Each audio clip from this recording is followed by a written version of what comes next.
La Nazione Siciliana, notiziario del 27 maggio 2026. I risultati elettorali spiazzano le coalizioni. Il centrodestra controllava 11 dei 17 comuni superiori ai 15.000 abitanti che sono andati al voto. Gliene sono rimasti appena 5: Milazzo, Augusta, Ribera, San Giovanni La Punta e Carini.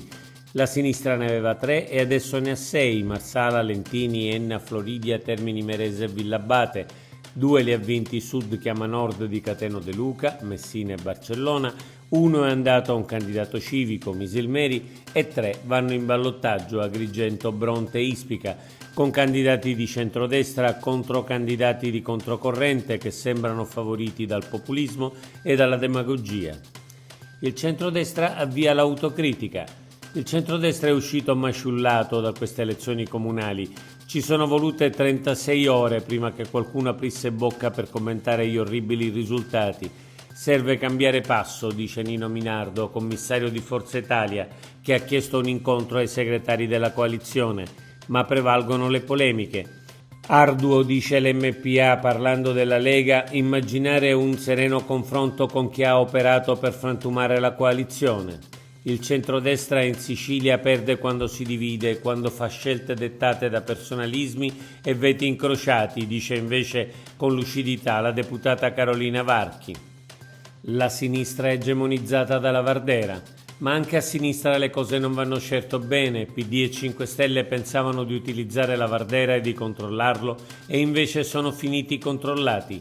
E il giovane populista attende con ansia i probabili risultati positivi dei 3 ballottaggi di Bronte, Ispica e soprattutto Agrigento, dove corrono suoi candidati.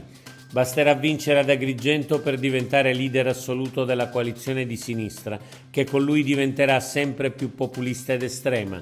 In particolare rischiano di pagare un prezzo enorme i 5 Stelle, ai quali la Vardera in molti comuni ha già risucchiato gran parte dei voti. Si riapre la guerra nel PD siciliano. Con la straordinaria vittoria di Mirello Crisafulli ad Enna, che era sostenuto dalla minoranza interna, che è però maggioranza nel gruppo parlamentare all'Ars, si riapre la guerra nel Partito Democratico di Elly Schlein, che ha persino deciso di togliere a Crisafulli il simbolo del partito.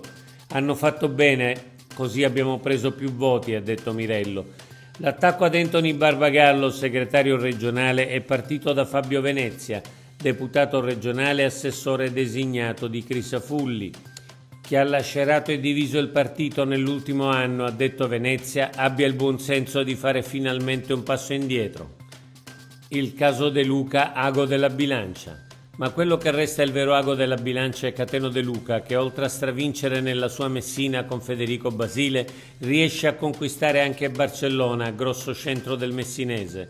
A volte sembra che resti in piedi per le sue continue giravolte tra le due coalizioni, incassa colpi e disavventure come nessuno riesce a fare, e nel centrodestra si riapre il dibattito sul suo coinvolgimento nella coalizione che a questo punto appare inevitabile per vincere e necessario anche per il suo movimento, sul quale a sinistra permangono moltissimi veti.